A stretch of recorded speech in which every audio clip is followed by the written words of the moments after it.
பேசணும்னு நினைச்சேன் ப்ரோ. நீ பேசணுமா? என்ன விஷயம் புரியல. ஆமா ப்ரோ, உங்ககிட்ட நிறைய விஷயம் ஷேர் பண்ண வேண்டியிருக்கு. நானும் உங்ககிட்ட பேசணும்னு தான் நினைச்சேன், நீங்களே பண்ணிட்டீங்க. அதனாலதான் நாளைக்கு அவளுக்கு லீவும் பெற நாங்க எல்லாருமே சொல்லிட்டு வந்தேன். அப்பதான் அவளுக்கு அவ வெளியே வரமாட்டா அப்படின்றதுக்காக, அவ வீட்லயே இருப்பாட்டுறதுக்காக தான் நாளைக்கு லீவுன்றத அவளை கெஞ்சியும் நான் சொல்லிட்டு வந்தேன் ப்ரோ. ஏன்னா இங்க என்ன நடக்குது, என்ன நடந்துச்சு நிச்சயமா அவ சொல்ல மாட்டா. எனக்கு அது தெரியும். ஒரு பிரச்சனை நடந்துச்சு, ஆனா அந்த பிரச்சனைக்கு அப்புறம் சில விஷயம் நடந்துச்சு. அந்த சில விஷயம் உங்களுக்கு தெரியணும்னு நான் நினைக்கிறேன். அதனால நான் உங்ககிட்ட பேசணும்னு நினைக்கிறேன் ப்ரோ. பிரச்சனை எனக்கு புரியல. ப்ரோ நாளைக்கு சரிக்கா. அக்கா உங்களுக்கு என்னாச்சு, ஏன் பத்துட்டு இருக்கீங்க? ஏடா ஒரு மாதிரி டயர்டா இருந்துச்சுன்னு போத்திட்டு படுத்தேன்டா. அவ்வளவுதான். அப்படியே இருக்கணும் போல இருக்கு. என்னவோ ஒரு மாதிரி இந்த கிளைமேட்க்கு இப்படி இருக்கணும்ன்ற மாதிரி ஒரு ஃபீல். அவ்வளவுதான்.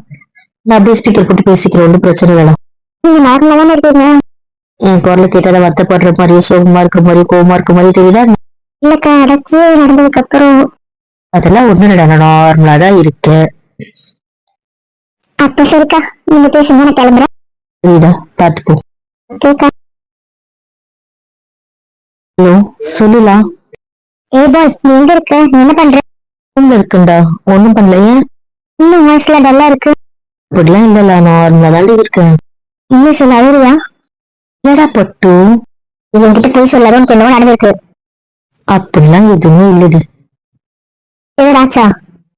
எதுவா ஏன்டி இப்படி துணி துணி கேக்குற? எனக்கு என்னவோ தோணுச்சு, அதான் கேட்டேன்.